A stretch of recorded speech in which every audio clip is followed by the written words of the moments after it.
Hello, hi everybody. Good morning, good evening.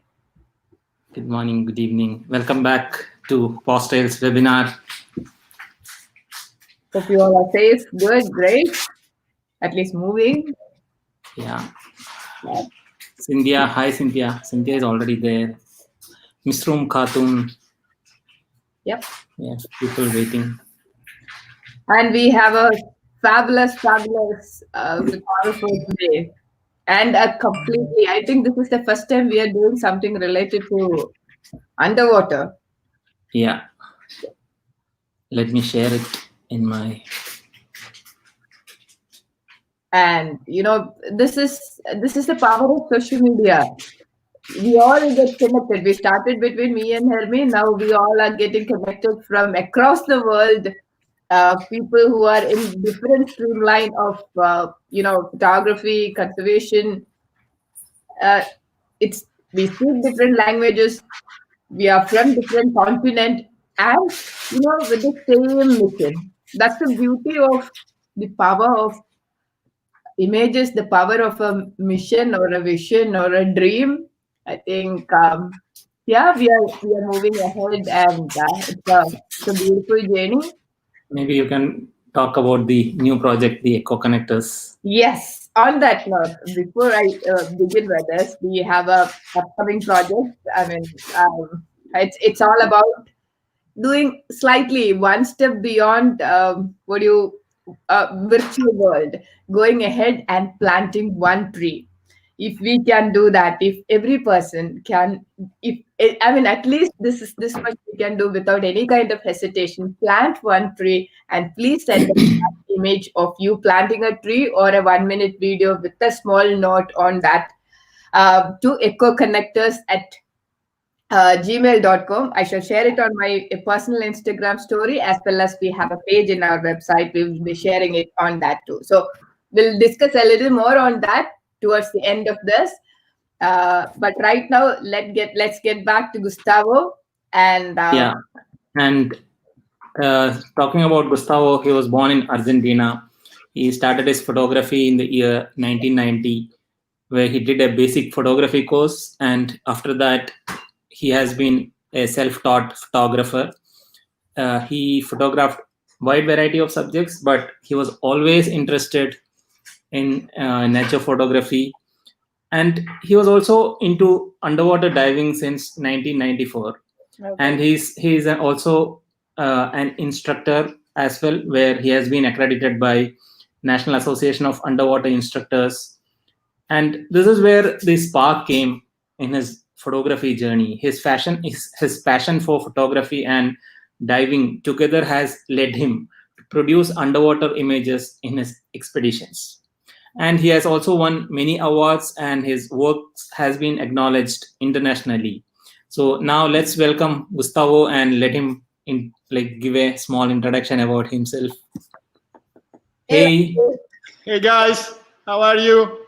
good, doing good. How are you? Great, so glad to be back here talking with you about nature, Glad to have you photography, back.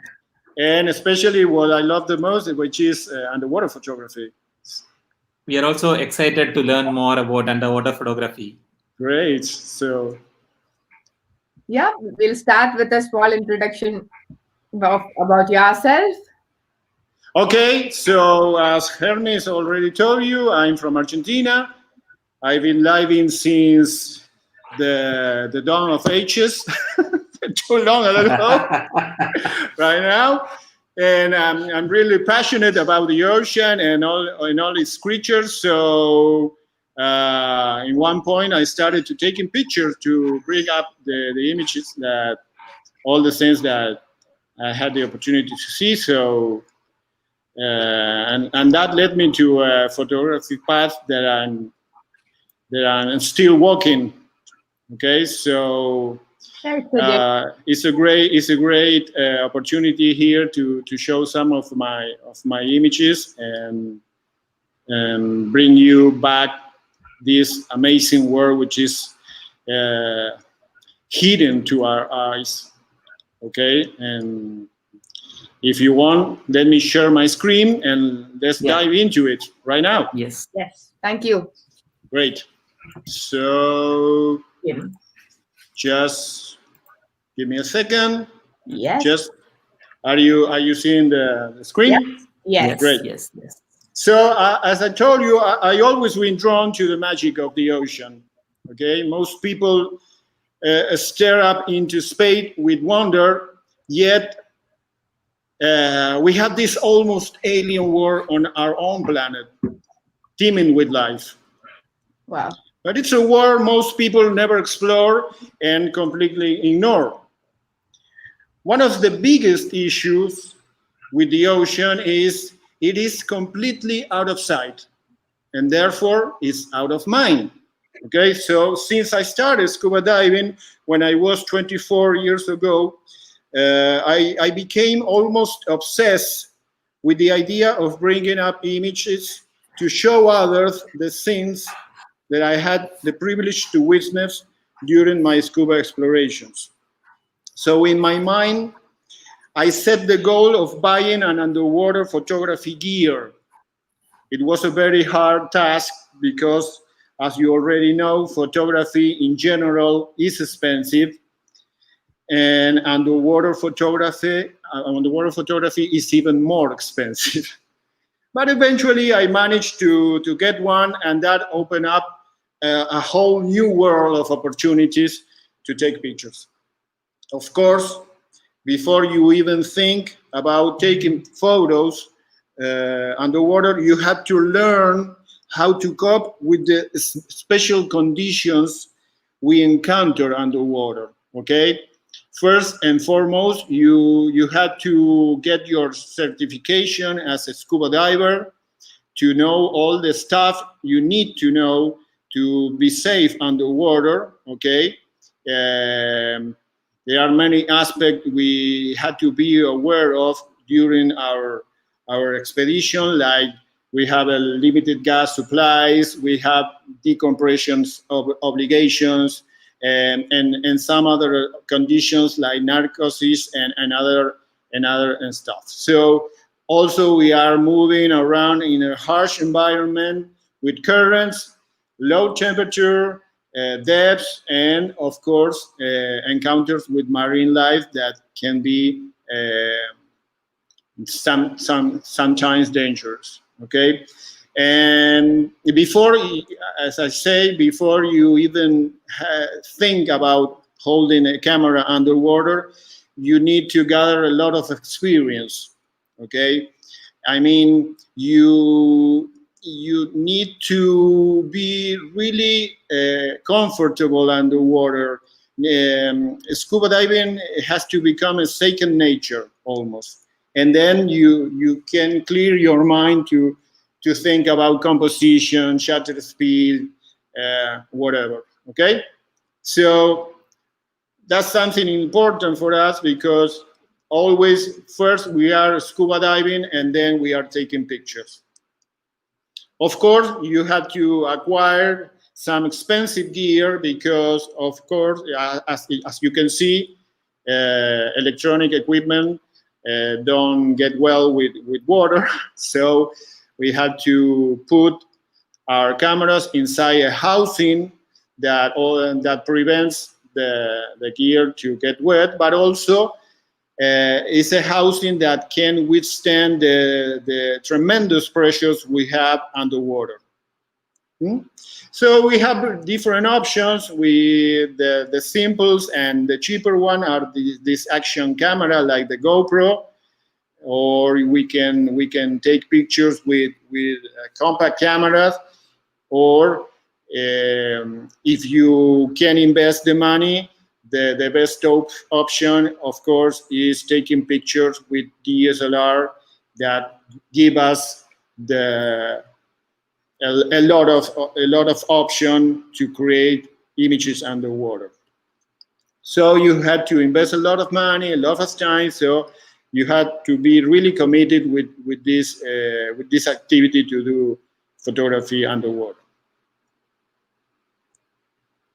Well, talking about or regarding underwater photography in particular, we underwater photographies, we had to deal with two problems The first one is the color cast we have in all water bodies, okay? As you can see on the left-hand side, you see a picture that is with a strong blue cast, which is the color that the ocean usually has, okay? You have to think that when we take pictures underwater, it's like you have an enormous filter in front of your lens, which is the ocean or the lake or whatever you are diving in. So that colors will be transmitted into your image. So we had to deal with that in post-processing. As you can see on the right-hand side, the photo was already processed, and we can recover the natural colors. And the other problems we have underwater is backscatter. Okay, no matter how clean or no matter how clear the water you are diving in may seem, there's always particles in the water. It can be sediment, it can be little microorganisms. So when we fire the flash, the light bounces back in these small particles and produce this snow-like effect that can ruin the pictures. There's a way to deal with that, and in the water, and also we can work these images in post-processing to clear these spots. But those two things are things that we had to deal with in every single dive. Okay. So in underwater photography, you have only two options. You can do macro photography or you can do wide-angle photography.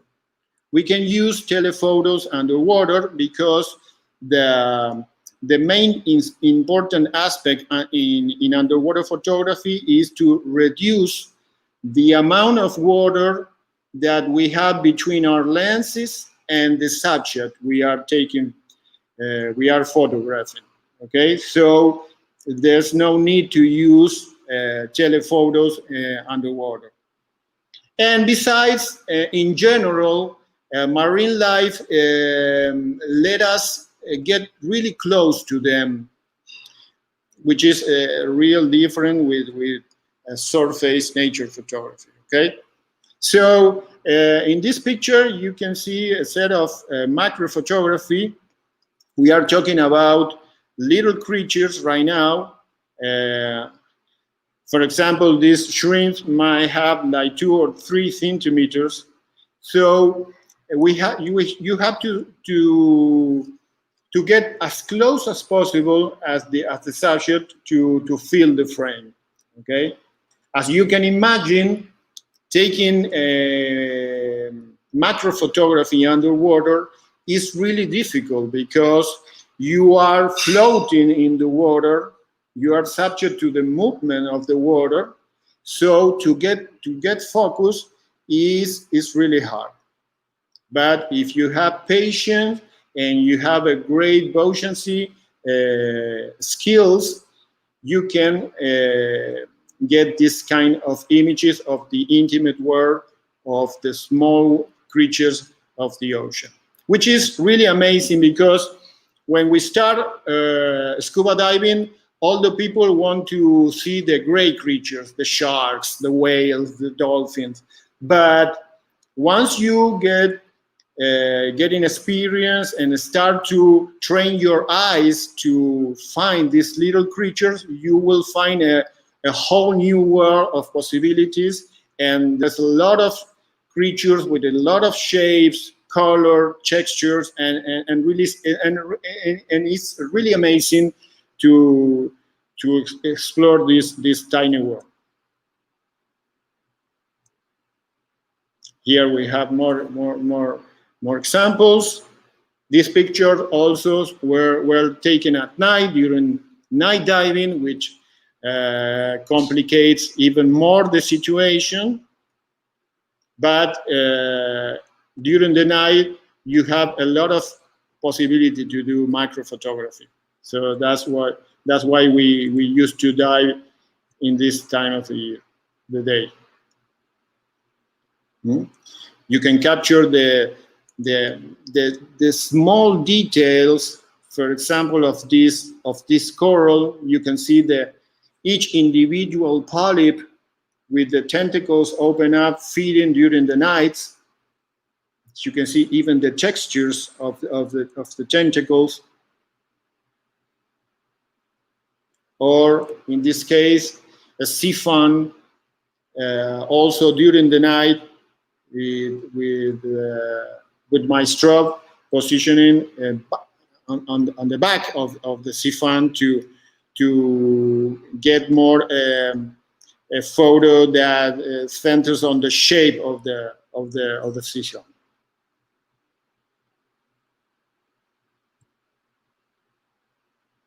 Okay, we have here a seaweed blenny. This fish is almost, I guess, 2 centimeters or 3 centimeters long. Okay, and it moves really fast, and he doesn't stop at all. So you have to be in one position and wait for it. Okay, because if you try to chase it with the camera, you won't be able to get a sharp or a crispy photo. So macrophotography is basically about patience and more patience. Okay, because as you already know, the depth of field is thin, and also we are subject to the movement of the ocean, as I already told. So it's a hard technique, but it's a really fun one to experience. Here we have a mantis shrimp that I was able to photograph during this lockdown period. I escaped from home. I live close to some spot here in Campeche, and after 27 years of diving, this is my first time I encountered with this incredible creature. It is almost 4 centimeters long. This creature is really amazing. It has superpowers. Okay, thank God it's a small creature, because if it were like a shark, it will be a terrifying creature to be with. Okay, it has these 2 arms that can break the shells, and so it has an amazing power.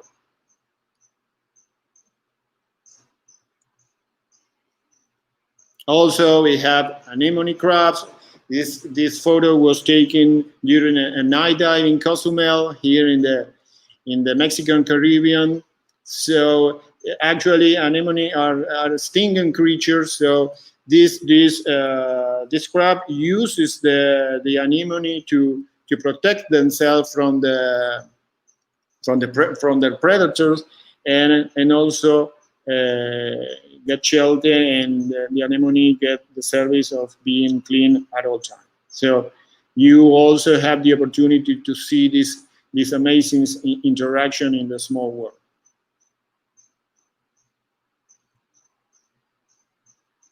Some creatures let us get really close, like this peak of flounder. Here my camera is almost touching the front of the fish, and it has this funny and amazing eyes that can turn around like 360 degrees. So it's a flash fish, as you can see.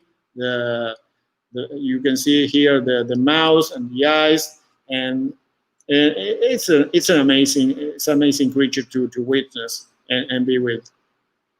So you can see that the oceans keeps different shapes, different colors, fonts, and that's amazing to discover.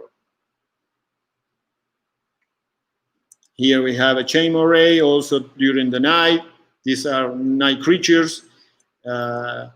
This one is more rare to see. So during the night, we have the opportunity to see creatures that we cannot see during the day. Talking about strange creatures, this is a batfish, okay? Batfish has a particular way of moving. As you can see under the fish, there's like two legs coming out. Those are modified fins that the fish uses to walk around on the bottom of the ocean. He almost doesn't swim at all, only when he is chased by a predator or by a diver. But in general, they use these fins to walk around the bottom of the ocean, and it's really funny to watch and see.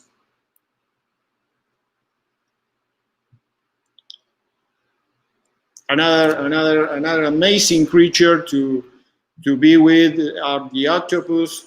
You can see how they change shapes, they change color, they change texture, even they blend infinitely well with the environment. So octopus are incredibly intelligent creatures and has amazing behaviors underwater. Okay.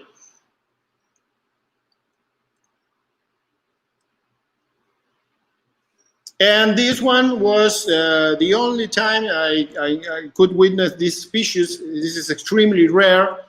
It's an orange ball anemone. It was taken also in the Mexican Caribbean. This anemone is special because it doesn't like light. Okay, so it's photosensible. If it sees light, it draws itself back into the rock. So you had to be real fast to take these pictures. It's actually magical. Yeah, it is. So talking about this, it's important to stress the fact that as we scuba divers and photographers, we have to be really careful when we take pictures underwater. Okay, it's almost mandatory to keep a good buoyancy, not to touch anything or to harass the animals. Okay. No picture worth it to bother these amazing creatures. Okay. Also, you have to be very careful because you can encounter fishes like this one, like a scorpion fish, which are venomous. They have a great spine, so that's also a good reason not to touch anything.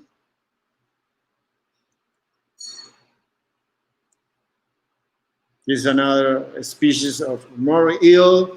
So the point is we have to be real respectful of all the environments underwater and especially about the marine life. This is a lionfish taken in the Caribbean. Here we have a huge problem with this species because it's an exotic species for us. It's an invasive species. There are many theories about how they came here and they managed to thrive in this environment, and right now it has become a great ecological issue in the whole Caribbean basin. It's an amazing creature to see, but it shouldn't be in the Caribbean. It's a species from the Indo-Pacific. So as diver, we have the opportunity to tell the stories that many people can see because the underwater world is not for everybody. Few of us or have the opportunity to witness all the stuff, all the things that happens underwater. So it's a great responsibility for us also to bring these issues to the general public.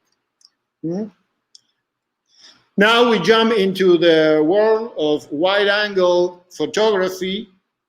Here, the main aspect you have to deal with when you're talking, when we're taking underwater photography, is to balance lights. Okay, you have to balance the natural light with the light produced by your strobes. Okay, we have here in the foreground we have a huge brain coral head, and which is light by my strobes, and we also have a nice lighting on the background. So the most difficult part of taking underwater wide-angle photography is try to balance the both sources of light.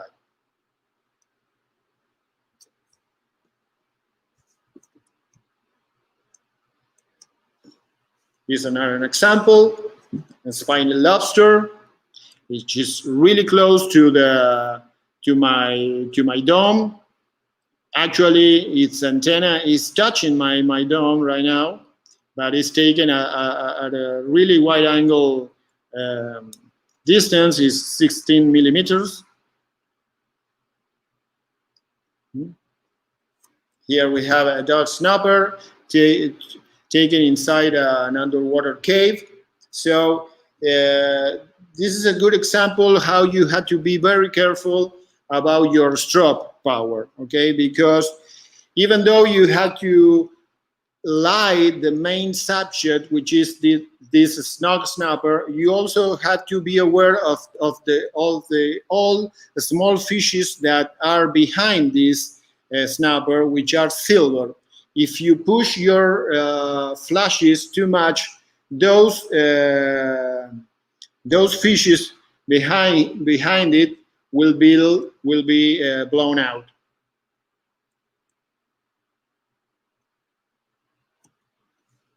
This is another example of a silver fish, the space fish.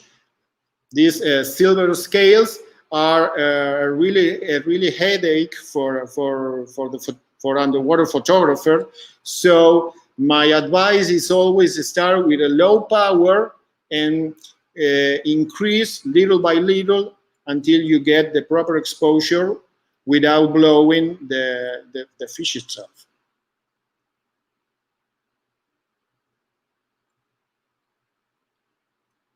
Also, we have the opportunity to capture some interesting behavior underwater. Okay, this is a nozzle grouper that I took in one of my dives.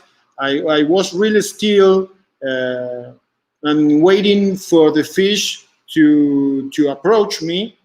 He was really curious about what I was doing, and in some point he came close to my camera, and I guess he see itself reflected in my dome. So he opened up the mouth, like trying to scare like the rival male he was thinking he was looking. Okay.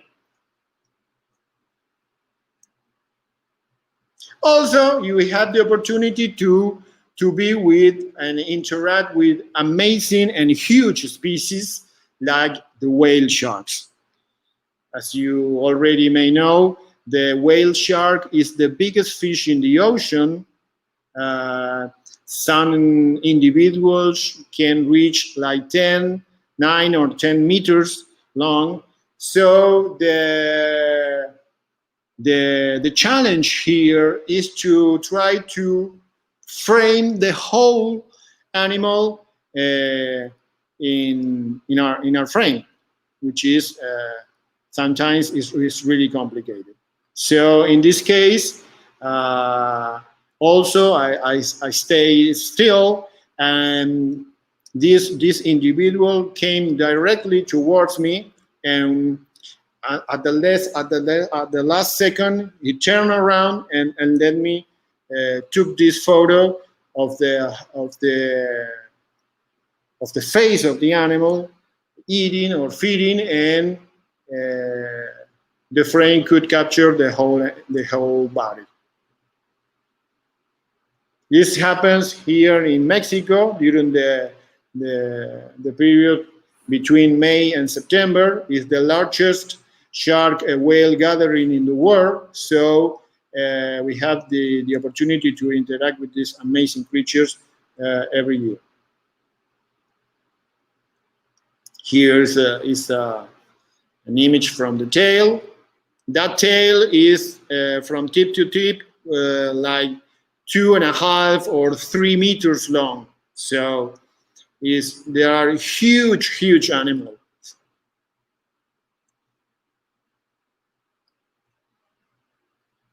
Now this photo was taken in the Mexican Pacific. Okay, we have what we call the Mexican Galapagos here in Mexico, which are the Revilia Gigedo Island, which is an amazing place to interact and dive with giant mantas, and a lot of species of sharks. These mantas are giant, as its name says, and from tip to tip can be like 6 or 7 meters long. They are amazingly huge animals. An adult individual can weigh like a rhino, okay, like 2 tons. So you can imagine that it's like an airplane is passing by you really close. At the end of the presentation, you will see a picture of me and compare with the size of this creature. Well, this was taken this February. I was in Mahahual in the Riviera Maya here in Mexico, and that's what I was talking about. You can also take underwater pictures, and really nice underwater pictures, with small cameras like the GoPro. This actually is a frame taken from a video, so you don't have to spend a lot of money to create good images underwater. Okay? Yeah. There's a nurse shark during a dive here, also in the Mexican Caribbean. Sharks are amazing creatures. Actually, they are my favorite of all the fishes in the ocean. I really enjoy diving with sharks, watch their behavior, see how the behavior of other species changes when they swim by. Okay, so this is a fish that has 450 million years of evolution, and you can see all the time working together in this amazing creature. So they are really calm. I never have a problem with a shark in my whole life, and it's a really enjoyable experience. Actually, this is a funny story behind this picture. These are silky sharks. Silky sharks are real fast sharks. They move around close to the surface, okay? And this one was taken during a trip I made to Jardines de la Reina in Cuba, and I was doing a safety stop at the end of my dive. So it was this group of 20 or 30 dives around us. So I took the chance to keep shooting while I was doing my safety stop. So I started to shoot and shoot. So I didn't notice that a small current started to push me inside the action, and even without notices, I was in the middle of the action, and I was so close to the sharks that when the sharks swim by, they hit me with their fins or their tails. Okay, so when I raise my eyes, and I take the camera away, and I raise my head and look behind me. All the divers were looking at me with the eyes wide open, and thinking that I was really crazy because I was in the middle of the action. So, but the point is that nothing happened to me really. And sharks are not that blood seekers animals trying to eat us when we are in the water. So this is a good way to demystify sharks.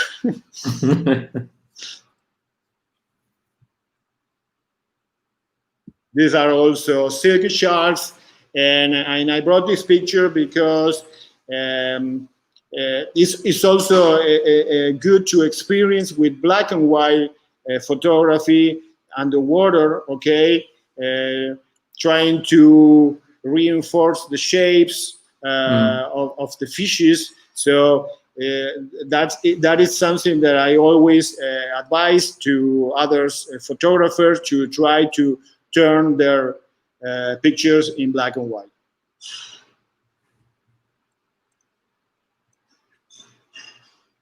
Another specimen of this species. This is a silky shark also. What I was talking about is that we have to reduce the amount of water between the lens and the subject.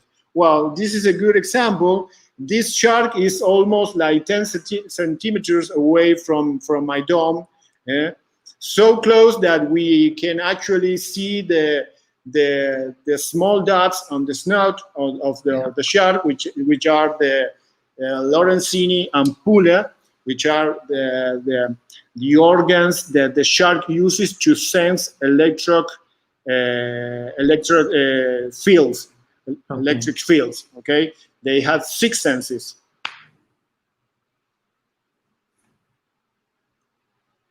This is a silver teeth shark taken in the Revillagigedo Island. Okay, these are really curious sharks. It gets really close to you. And also the Galapagos sharks. These are huge. This individual might have like 3 meters long. Okay, they don't scare anything. Okay, and they are really curious about divers.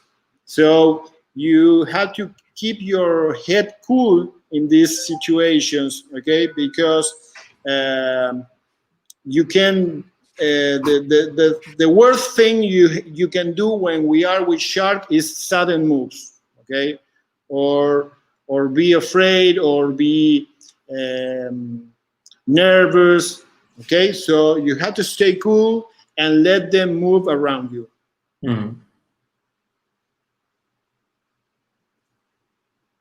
This is also a really big shark. This is the Caribbean reef shark. These individuals can reach 3.5 meters. They are the real masters of the bottom of the reef here in the Caribbean.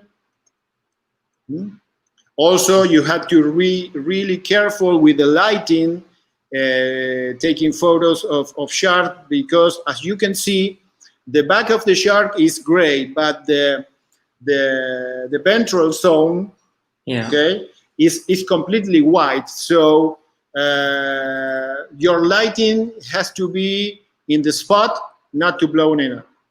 Okay. Okay. In this situation, you can see more clearly what I just told you. Okay. The ventral zone of the animal is completely white. So and also we have the sky behind, or the surface. So you have to be really careful with your exposure. So do we need to keep it minus or something? Well, what we usually do is, firstly, we took a metering for the background, okay? Yeah. Then when we have the right exposure for the background, then you turn on your strobes and start to gain some power step by step until you get a really balanced light in the subject and also in the background. Okay? So it's a two-step process. You can also play with slow motion, so as to bring the sense of speed that this animal has. So as you can see, this photo was taken at 1/6 of a second. It's a really slow shutter speed. So you use this technique called drag the shutter, and you move your camera at the same time as the shutter passes you by. Okay, so you can bring the sense of speed this animal has. Yeah. Sorry. So I couldn't help but to put this image. I know we talked about this image before, but I know that all the people on the other side of the screen will love to see this photo, which was a really special moment for me. Actually, I went to Cuba to take photos underwater of this very special animal, which is the American crocodile. This individual can grow up to 5 to 6 meters long. Okay, this was not that long, but it was a really, how can I put it in words? It was a really psychological session, this one. Okay, because you had to cope with your own emotions before you enter the water, because it's a really intimidating animal. As you can see, it has a mouth full of fangs. Their hands has incredibly sharp claws, and it also has a powerful tail. Okay, actually the tail can produce a lot of damage if it hits you with it. So you have to be, of course, really careful with this animal. As I told you before, the best strategy for taking pictures of crocodiles underwater is to stay in front of the animal, because there they have the less field of vision, okay? And also the crocodiles doesn't bite going forward, but they bite sideways. So you must stay in front of the animal at all times. Okay, so it's the same. What I did here was stay in one place and stay still, and I let the animal move around me as it please. Okay, I can chase the animal because he's really smart. He's really fast. I'm sorry. So chasing the animal is not a good way to get the picture. So you have to stay still. The animal will swim around you calmly and let you take different angles, like this one, which is more sideways, and you can see the reflection of the animal on the surface, the lighting crossing by, also in black and white. So if you have the nerve to stay in the water, you can do a good deal of pictures. Okay, this is the same individual. He's also real curious about me. I think he might be wondering what this crazy guy doing down here. And here is a picture of me that was taken by a friend of mine. As you can see, I'm holding my breath because this was a really shallow place. It was about 2 meters depth, and so you breathe with your snorkel, and sometimes you dive down to take pictures from below. Okay. And the rest of the smart people kept in the boat. Okay, as you can see, there's a camera poking on the top side of the picture. Okay, and most of the people stay in the boat. Only two crazy of us have the nerve to get in the water with this creature. So what you see behind the crocodile is the boat. Yes, it's the boat and the hands of other of the diver that couldn't accept the challenge. So that is it. Thank you very much.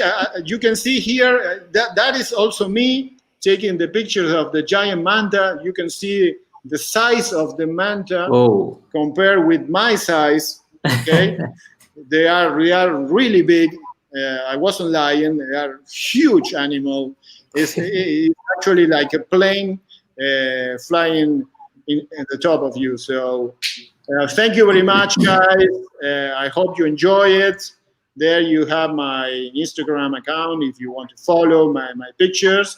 And if there is any question or any doubt, I'm more than happy to answer it. Yeah, everybody can follow Gustavo on Gustavo Costa Photography, and his website is also here. Thank you so much, Gustavo. It was a very interesting session. A lot of new informations. Yeah. Thank you. I really enjoy it. I love to talk about nature photography. I love to talk about underwater photography, which is my specialty, and it's really glad always to talk about this issue with like-minded people like yourself.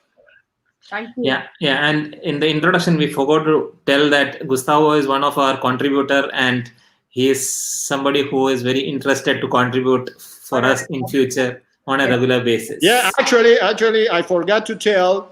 I highly recommend, if you want to know more about the crocodile story, I highly recommend you go to the Paws webpage and download the latest issue of the magazine, which is amazing, not because of my article, but because of all the content that it has.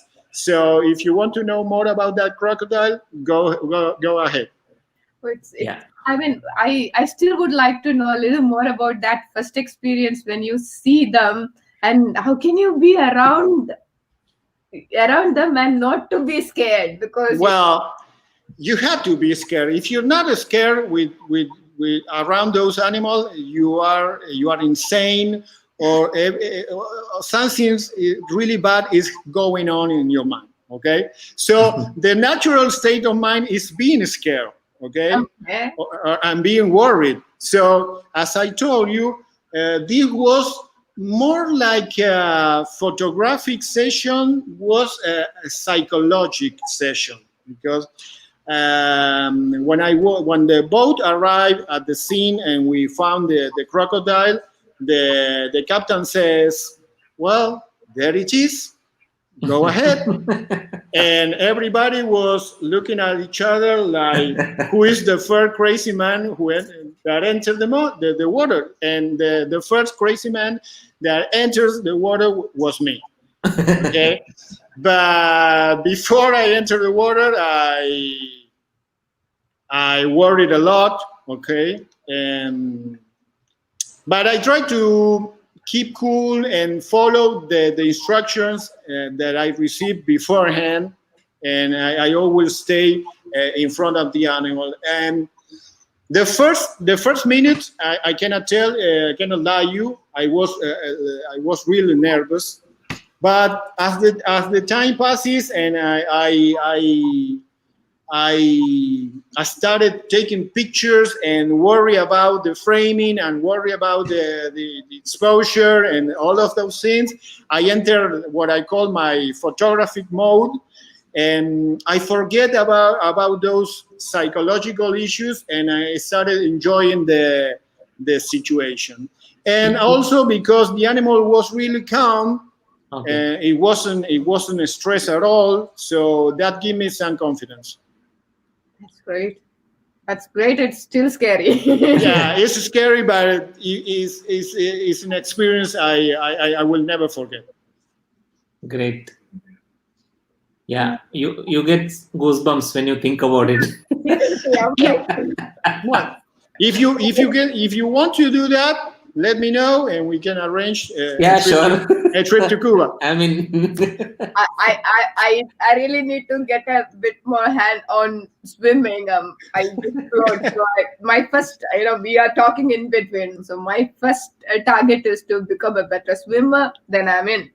Yeah. It's really important to be comfortable in the water first. Yeah, I love water, but swimming is still a struggle. Yeah. We have one question from Acha Netaji. Sir, while using a flash under the water, the light from the flash will scatter, reflect and refract. Then how will you manage that light falls perfectly on the subject in required intensity? Well, that's a good question, and we can have a complete webinar about this issue, which is strobe positioning. Okay, depending on the situation, you have to move your arms. You have to think that we have a housing, and the flashes are mounted on long arms. Okay, which you can open up or you can close to the lens. Okay. My strategy is always have the flashes looking straight forward. Okay. I don't turn the flashes inward, and I don't turn the flashes outward. In my experience, that's the best way to avoid bad scatter, because if you put the flashes facing up front, you will light the subject with some part of the light beam, not with the center. Okay.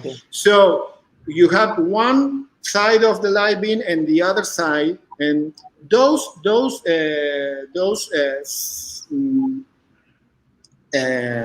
size of the beam will light perfectly the individual. So the thing is that you have to know how far or how close you have to put the strobe in any given situation. Okay, when you're taking pictures really close to the subject, you have to put the flashes close to your lens. And when you have huge animals or greater scenes, you have to open up your arms as far as possible. Okay. And also, as I already told you, you have to keep a minimum water between the lens and the subject. That's the issue over there. Yeah. And another question from Noor Sadek. How do you manage to change all the settings needed for the lighting before the fish swims away? Well, you have to learn. Okay, it's as everything. You have to learn. Experience is a must, and you have to pass this learning process, of course. So, in my experience, I already guess what setting might be good for any given situation. What I can tell you is that when I jump into the water, I already start with initial settings. I usually set my camera to ISO 400 f8, and shutter speed will be around 125 of the second. Okay.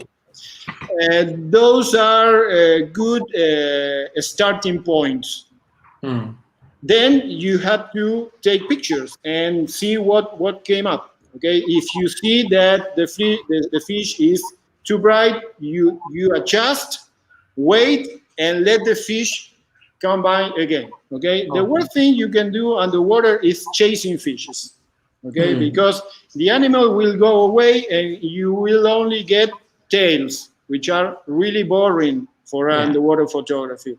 Okay, we want to see faces, we want to see the whole body of the animal. Tails in general are no good, except maybe you can see the picture of the tail of the whale shark that I took. Yeah. In some instances, it works it, but in general, we want to see the fish up front of. Okay.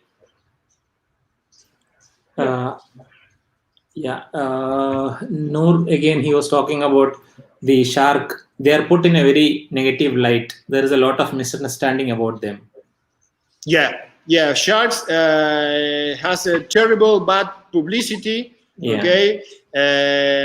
We already know there are movies about sharks. There are books about sharks that show them as cruel animal. soulless man-eaters. Okay.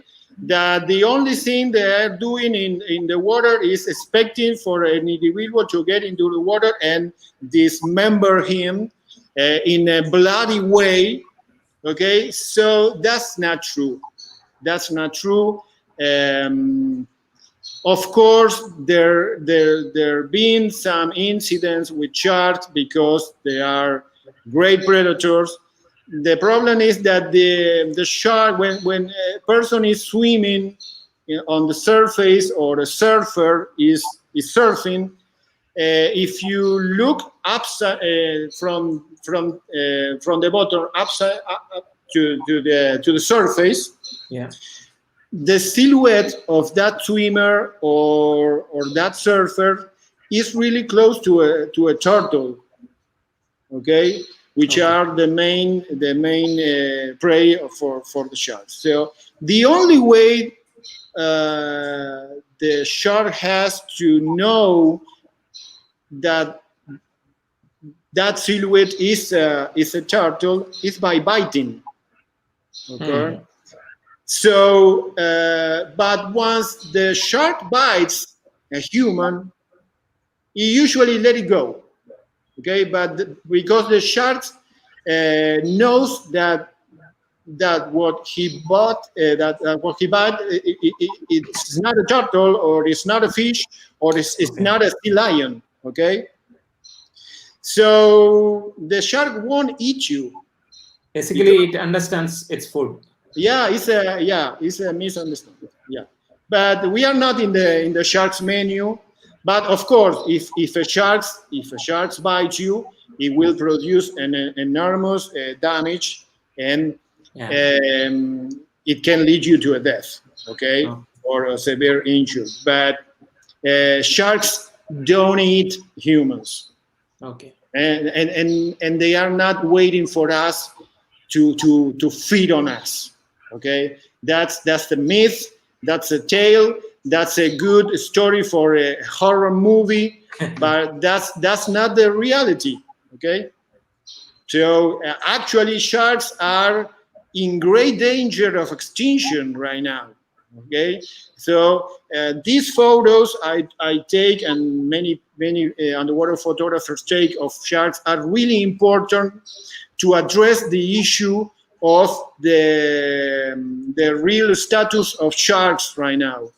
It says that 100 million sharks are killed each year for the subtrade market on East Asia and China.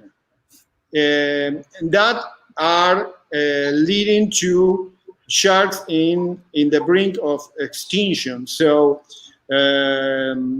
these shark photos for me are extremely important. Okay, and tell the story, or the real true story about sharks. And have you ever had any encounter with snakes in the water? No, not yet. Not yet. I would love to.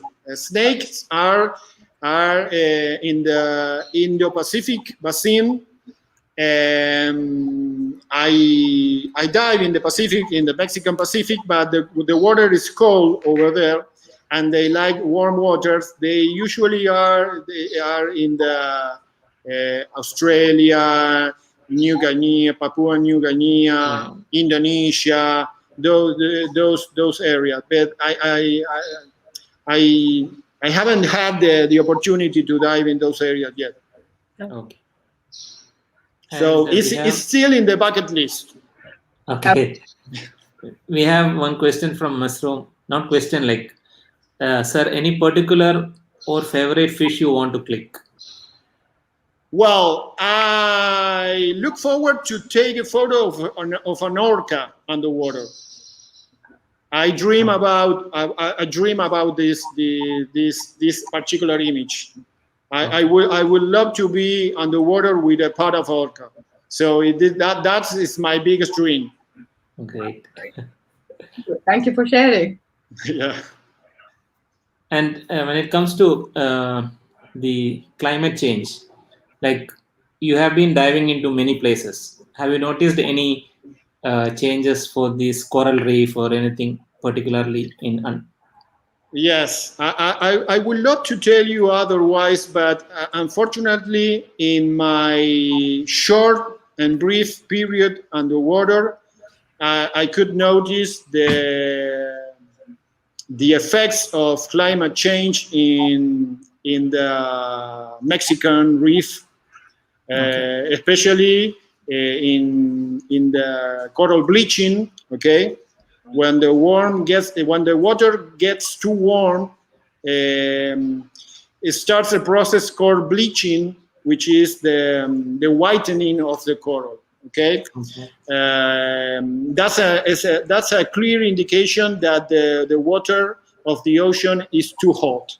Okay, there's a great documentary which I recommend to watch about this issue, which is Chasing the Corals. It's a Netflix. Watch it. It addresses that issue. But yes, in my 70 years of diving, and witnesses the degradation of the coral reef, which is really worrying, because 27 years is nothing for the planet. Yeah. That's right. Yeah, Cynthia is saying we need to visit Hank and go there to find snakes in Australia. Yeah. Let's set a trip. Okay, let's go with these guys again. They are really close, and I look forward to go diving over there. Cynthia, Nisha, and Hermes. Let's plan a trip to Indonesia. I would love it. We have a trip in coming May, right, Hermes? Yeah. So I mean, we have our chief editor is in Australia, and he recently moved. He was in the US, then he a year ago he moved to Australia. So I'm in touch with him, and he keeps sending me images from there wherever he go on a walk. So yes, definitely, if you have plans for underwater, we can think about Australia or this part of the world. Yeah. Actually, I think we should put together a trip to do some underwater photography. Okay, definitely in that area. Yeah. You just tell me when, and I'll be there. Let's do it. Sure. Let's do it. Yes. Okay. Thank you so much, Gustavo. We have addressed almost all the questions that came. Likewise, I'm really grateful for the opportunity about talking of this issue. I'm really thank you and all the people on the other side of the screen. I hope you like it, and let's keep sharing these amazing photos of the natural world. Yeah. True. Let's get connected more to nature. Yeah. And yeah, Gustavo conduct workshops. So anybody want to learn more about underwater? Underwater. Yeah, we can impact. also we can also do that. Yeah. Yeah. So that is a great opportunity to learn from the masters. So we're happy that you're here. You spend all this time and share your valuable experience. Thanks on behalf of us and from all our audience. No, thank you. I'm more than happy to be here and talking about this. Thank you. Thank you so much. That was an amazing session by Yeah. dearest Gustavo. Very, very interesting. Yeah, it's a different world altogether. Oh my god! And lot of people. I still miss lot of things. Like 3-4 years ago, I was forced to join.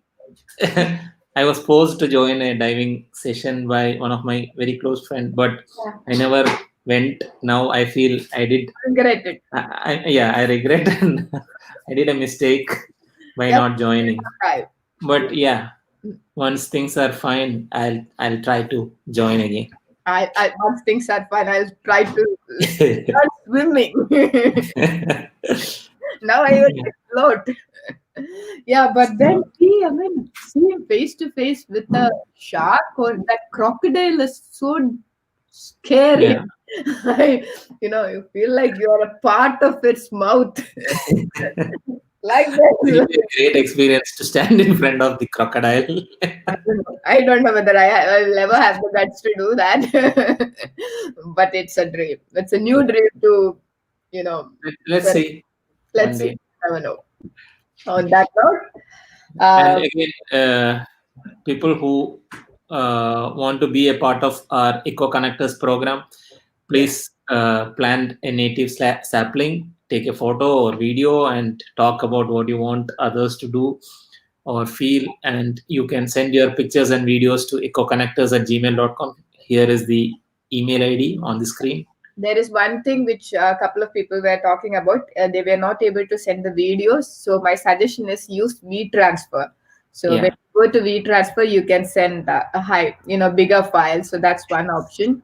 See, this is one small way. There is no pressure on anybody. This is something which you can always do. Even if you don't own your own land, you always have public lands where you can go and plant trees.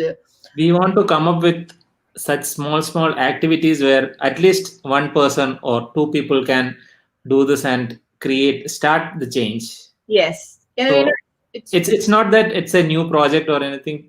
People have done it before also, but we are starting it from our side. That's all. Yes, it's everyone can start. And the more people start on this, it makes more sense. Across the world, you started, anyone started, and anybody. In fact, I would like to mention a couple of names over here. Again, Acha Nedaji is over here. Yeah. He took the he volunteered and he created a poster, shared it among his friends, and created a small cute animation and put it across. In fact, there is a rank holder from Fine Arts College, Tripunithara. Rahul, he volunteered and he have created a logo which I'll be sharing it today. I still haven't checked it, but he said he have already shared it. So I need to check it and see what is the first draft look like. And as I mentioned, this is the power of the media and the power of connection with nature. In fact, he already got in touch with a bunch of nature clubs in the places around and talking to people to do the same. And he is going and doing the shooting for them. A lot of people are volunteering, which is a big thing. We have already planted, just in 2 days, we planted, I think, almost 18 trees, which is big. I was thinking, because when we talk about things beyond internet, beyond being here and supporting, to do something physical, it always slow down the whole process. But 15 to 18 people planting a tree even in the first 2 days, it's really big. So I would like to thank all of you on behalf of Postgrads and from my side. Okay, so I really appreciate this support. As I promised, we will be adding this in all my stories plus Indic Portraits website. So I really appreciate if you can plant one tree and send the images across or videos. Okay, so that's it for the day. And It's we will time be to wind up.